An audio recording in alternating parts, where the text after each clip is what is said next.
Un sentiment de tristesse, c'est ce que ressentent les associations socio-éducatives face aux soupçons de détournement de fonds émis par la ministre des Solidarités à Tarahoui.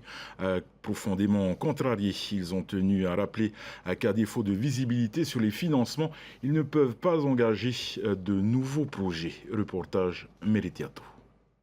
Madame la vice-présidente, il apparaît que des associations génèrent des bénéfices et d'autres cumulent des réserves. Se pose alors la question de la légalité de certaines pratiques sur l'utilisation des fonds publics et sur la bonne réalisation des projets et objectifs médico-sociaux et socio-éducatifs. Des propos qui ont fait vivement réagir la Fédération des organismes socio-éducatifs. Le bénéfice, c'est gestion calamiteuse des fonds publics, voilà, et ça c'est pas possible quoi, de faire l'amalgame.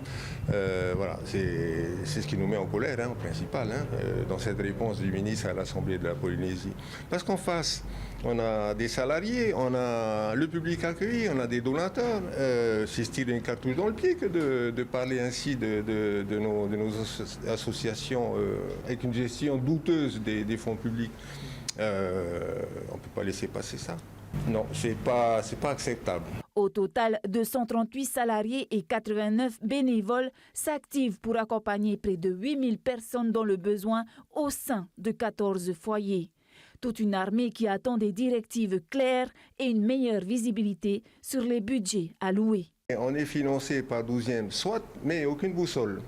On ne sait pas quels sont les projets vis-à-vis des jeunes qui vont être financés. Les formations, on ne les a pas lancées puisque on ne connaît pas les lignes budgétaires qui seront définitivement attribuées. Donc par prudence, on gère le minimum. Sauf que nous ne sommes pas pour faire du gardiennage.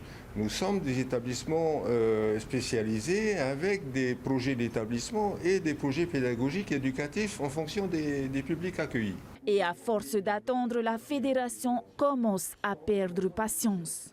Les présidents d'associations attendent maintenant de la signature des conventions de financement pour avoir la feuille de route 2024. Et là, on est déjà au mois de mai, presque la moitié de l'année. Donc, bon, voilà, c'est pas satisfaisant du tout, hein. Contactée par la rédaction, la ministre des Solidarités a annoncé que la convention en question devrait être signée lundi.